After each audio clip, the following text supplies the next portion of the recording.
शोले सिनेमामधले जय वीरू आपण पाहिले. 3 इडियट्स मधले फरहान, राजू आणि रॅन्चो यांची मैत्री सुद्धा पाहिली. रीलवरच्या या मैत्रीच्या पलीकडे जाऊन जरा रिअल मैत्रीकडे वळूयात. ही मैत्री आहे राजकारणामधली. गोपीचंद पडळकर आणि सदाभाऊ खोत यांच्याबद्दल आता आम्ही बोलतोय. ही जोडी खरं तर अनेक कार्यक्रमांमधून, मोर्चांमधून वारंवार आपल्या समोर येते. आता तर खोतांनी पडळकरांसाठी शेवटच्या रक्ताच्या थेंबापर्यंत लढण्याचा शब्द दिलाय. पडळकरांच्या विषयी बोलत असताना खोत ढसाढसा रडले सुद्धा. बघूयात.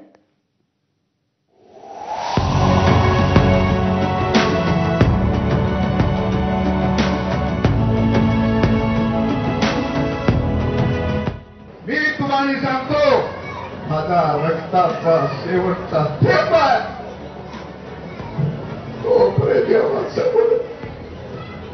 डोळ्यात पाणी, दाटलेला कंठ आणि भावनांचा पूर.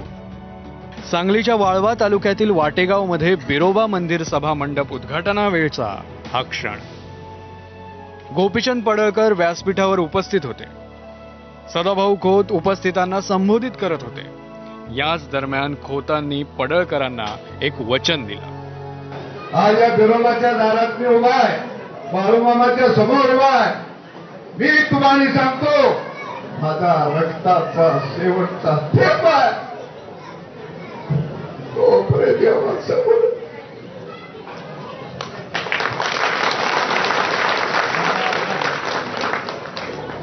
वंचित आणि दुर्लक्षितांना कुणीही जवळ करत नाही. त्यांचे प्रश्न कुणीही जाणून घेत नाही. पण पडळकर या घटकांसाठी सदैव लढा देतात. त्यामुळेच आपण नेहमी पडळकरांची साथ देणार असं आश्वासन खोत यांनी यावेळी दिलं. पडळकरांना साथ देण्याचं वचन देताना विरोधकांना खोतांनी सुनावलंय. लोकांना वाटतं गोपीचंद आक्रमक बोलतं.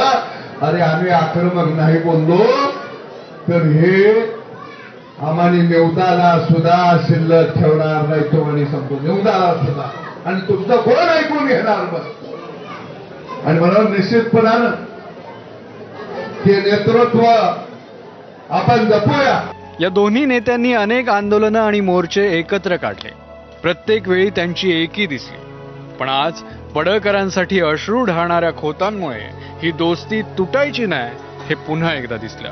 कुलदीप माने, एबीपी माझा, सांगली.